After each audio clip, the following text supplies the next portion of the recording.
મને સેવા કરવાનું બહુ મન થાય છે. શબ્દો દ્વારા પોતાની જીવન ભાવના વ્યક્ત કરનારા યોગીજી મહારાજને તેઓની શતાબ્દીએ અંજલિ આપવા 12,500 સ્વયંસેવકો અને 4,200 સ્વયંસેવિકાઓ ઘરબાર વિસારીને સેવા કરવા દોડી આવેલા. તેઓના ભક્તિસભર પુરુષાર્થના પાયા પર જ રચાયેલું સ્વામિનારાયણ નગર. આ સ્વયંસેવકોને બિરદાવતા સ્વયં સ્વામીશ્રી પણ ભાવાર્દ્ર બની ગયા હતા. આવો એ સ્વયંસેવકોની સેવા સુવાસને માણીએ.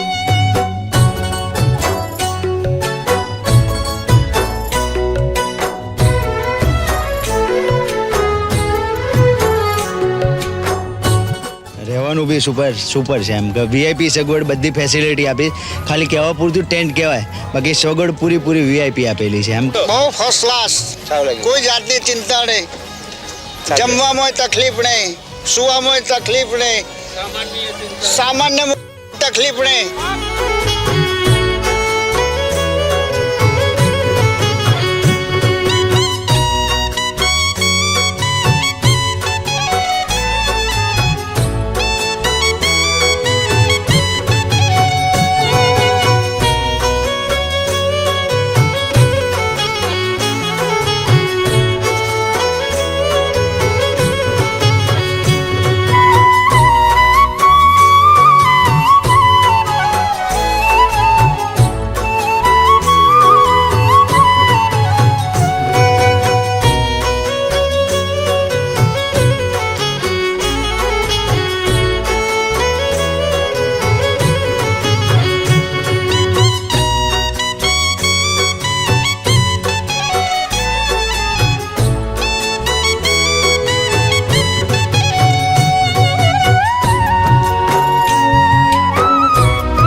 બધા જે રસોઈયાના માણસો એને બધાને ચેક કરીએ છીએ. અમારા સ્કિન સ્પેશિયાલિસ્ટ એ લોકોને ચેક કરે છે. એ સિવાય તમને નવાઈ લાગશે કે જે કામ કરે છે એના ઇન્ડિવિડ્યુઅલ બધાના નખ કાપવામાં આવે છે. પછી એને બીજી કંઈ તકલીફો છે કે નહીં એ બધું ચેક કરવામાં આવે છે. અને લોકોનો મહાસાગર ઉમટ્યો હતો તેમ વાહનોનો કાફલો પણ વિશાળ હતો. નજર દોડાવો ત્યાં સુધી વાહનો જ વાહનો. પાર્કિંગ વ્યવસ્થા એટલી જડબે સલાહ કે 2,50,000 વાહનોમાંથી એક વાહન સુદ્ધા ચોરાયું નહોતું. દરેક વિભાગે આવી ગગનસ્પર્શી સિદ્ધિઓ સર કરી હતી.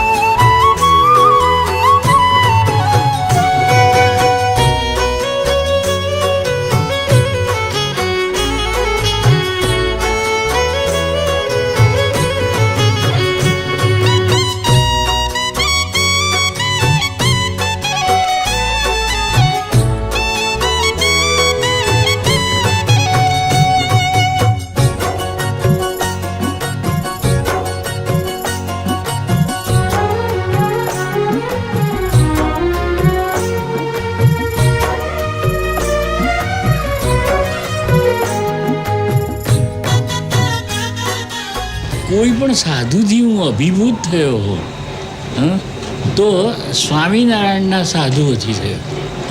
આ સાધુઓ એક વિશેષ પરિશ્રમ પણ કરતા હતા. એ રીતે મને કંઈ પણ જો આ સ્વામિનારાયણના સાધુઓનું આકર્ષણ થયું હોય તો એ કે એમના ધર્મ કાર્યની સાથોસાથ પરિશ્રમ જોડાયેલો.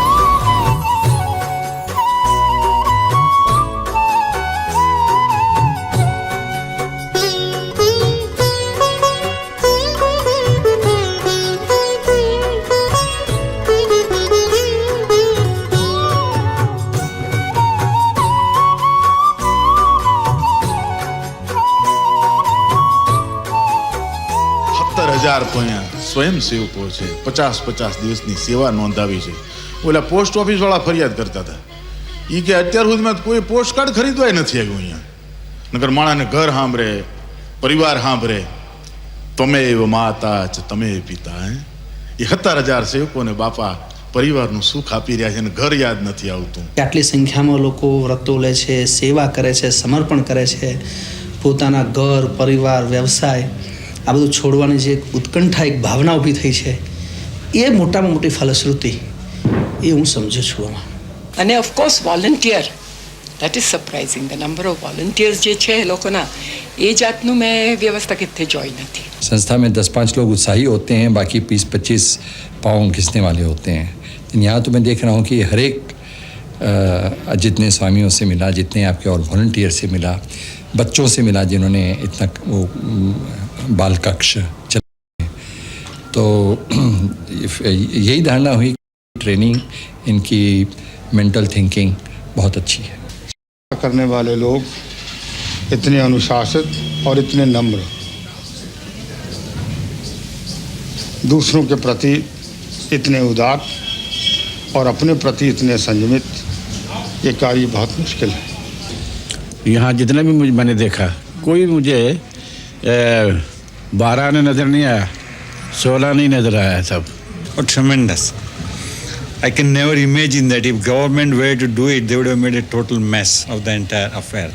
But when it is done with the help of such dedicated volunteers, not only things are happening so beautifully, but the courtesy and hospitality that is shown to each and every visitor, I don't think this can ever match anywhere under the umbrella of government or any other organization.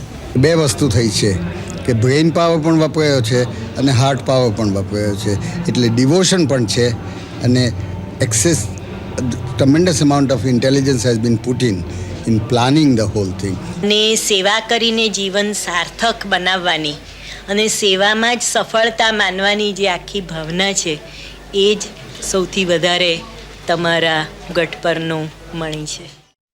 મનમાં શ્રદ્ધા અને વિશ્વાસ રાખી અને આવું નવું કાર્ય આપણાથી થાય, આવી રીતે આપણે સંપ, એકતા, જે જોગીમાનું સૂત્ર છે એ આપણે બરોબર રાખવાનું. જેટલો આપણો સંપ હશે, જેટલી આપણી એકતા હશે, તો ગમે એવું કાર્ય છે તો આપણે કરવામાં કોઈ વાંધો નહીં આવે. કારણ કે આ સંપ ને સુહૃદભાવની એકતાની જે જોગી બાપાએ વાત કરી છે એ નક્કર હકીકત વસ્તુ છે કે ગમે ત્યારે ગમે તે સંસ્થા હશે કે કોઈ મોટું રાષ્ટ્ર છે અને કોઈ પણ સમાજ હશે, ધાર્મિક હોય કે પછી સામાજિક હોય, એ બધાની અંદર જ્યાં એકતા, સંપ હોય તો એનો વિકાસ, એની મહત્તા, એની વિશેષતા ખૂબ રહે છે. એટલે એ મુખ્ય વસ્તુ કાર્ય છે. એમાં થોડો સ્વભાવને ઘસારો જરૂર લાગે અને સ્વભાવ તો ઘસાવાના છે જ, અને સ્વભાવ ઘસાવા માટે તો આપણે આવ્યા છે. કારણ આપણે બ્રહ્મરૂપ થવું છે, બ્રહ્મરૂપ થવામાં સ્વભાવ ઘસાવાના છે અને એ ઘસાઈ એકબીજાના કામકાજની અંદર, એકબીજાની સાથે રહેવામાં આ બધાનો ઘસારો પડે તો એને કરીને થઈ જાય. ખંભાતમાં પહેલાં અકીક થતા હતા. અકીક પથ્થર છે, પથ્થર જે ખાડા રફ હોય પથ્થર, અને પછી એને એક મોટલામાં ભરે અને એક માણસ હલાયા કરે આખો દિવસ, 2, 3, 4 દાડા, મહિના સુધી હલાવે. પછી એ પથ્થર એકદમ અકીક એટલે સુંદર, સારો બને, એની કિંમત પણ બહુ આવે. એમ સ્વામી જોગી બાપા કહેતા એમ આપણે પણ આવા સમય, આ ઉત્સવથી આપણા સ્વભાવો પણ ઘસાય, આપણામાં નિર્માણી પણ આવે. પણ કોઈ ઢોલ મારી તો હાથ જોડ્યા છે. એટલે આ બધું વસ્તુ જે થઈ છે એ આપણને જે સ્વામી કહેતા એ રીતે આપણને એમને ગમે એવી વાત કરી. આપણે ગમે એવી વાત તો આપણે કરીએ છીએ અનાદિકાળથી, પણ આ વખત સ્વામીને ગમે એવું કામ કર્યું છે કારણ કે એમનો ઉત્સવ હતો. એમને રાજી કરવા માટે આપણે આવ્યા હતા, ઘર બહાર કુટુંબ મૂકીને આવ્યા હતા એટલા માટે આવ્યા હતા. એટલે આ બધા પ્રસંગોથી આપણને આ રીતનો જે લાભ મળ્યો એ આપણે માટે ઉત્તમ છે અને સુંદર બધી વસ્તુ પણ છે. એટલે બધાએ હવે આ જે આપણને વાત મળી છે, આ જે આપણે લાભ લીધો છે, જે આપણે સેવા, ભક્તિ, કથા, વાર્તા, બીજી રીતે જે કંઈ આપણને લાભ મળ્યો છે, આ એક આપણી મોટી મૂડી થઈ ગઈ. આ બીજી મૂડી જે આપણી છે નાશવંત છે, આવશે ને જશે, પણ આ મૂડી આપણી કાયમની છે કે આવો એક સમયની અંદર જે કંઈ કથા ને વાર્તા ને સેવાનો, ભક્તિનો અને બધું જે કંઈ આપણને માન, અપમાન, સુખ, દુઃખ, ભૂખ, તરસનો જે પ્રસંગ છે એ બધી સ્મૃતિ આપણને રહે. તો આ બધાએ ખૂબ સારી રીતે આ યોગીજીમાને રાજી કરવા માટે અદ્ભુત કાર્ય કર્યું છે, જેનું વર્ણન થઈ શકે નહીં. ખૂબ ભીડો પણ બેઠો છે, દાખલો પણ બેઠો છે, બધા ખૂબ આ પ્રમાણે કાર્ય કર્યું છે. એટલા માટે આ બધાને ખૂબ ધન્યવાદ છે. બધાને ખૂબ સારી રીતે વંદન કરીએ છીએ. લાખો વંદન કરીએ તો ઓછા છે, દંડવત કરીએ તો ઓછા છે. એવા ભાવથી, પ્રેમથી આપણે બધાએ સેવા કરી છે. તો મહારાજ સ્વામી રાજ્યમાં જોગી મહારાજ આપણા પર ખૂબ રાજી થાય, આપણા પર પ્રસન્ન થાય, આપણા અંતરમાં સુખ ને શાંતિ રહે તે માટે આપ મહારાજને પ્રાર્થના કરી. માટે આવું નવું બળ રાખજો અને સર્વ રાજી રહેજો. અને જે કંઈ આપણે સુખ દુઃખ પડ્યું હોય તો બધા માફ કરજો, પણ આપણે આવી સેવાનો ભાવ છે. બીજું કે બધાને ખૂબ ખૂબ આશીર્વાદ છે અને સ્વામી મહારાજને સંભાળીને આપણે બધું કામકાજ કર્યું છે અને વધારે સારું થાય એ માટે સલાહ છે. આપણે બધાએ પુષ્પાંજલિ તો કરી મહારાજને, પણ અમારે આપને પુષ્પાંજલિ પણ કહીએ છીએ કે આપને બળ આવું નવું રહે. એટલે બધાને પુષ્પાંજલિ અમે કરીએ છીએ, તમારામાં આવું બળ રહે અને ભગવાન તમને ખૂબ બળ આપે, જોગીમાં ખૂબ રાજી થાય. તમે જે સુંદર કાર્ય કર્યું છે એવું વિશેષ કાર્ય કરવાનું આપણને સરળ બળ મળે એ માટે પુષ્પાંજલિ.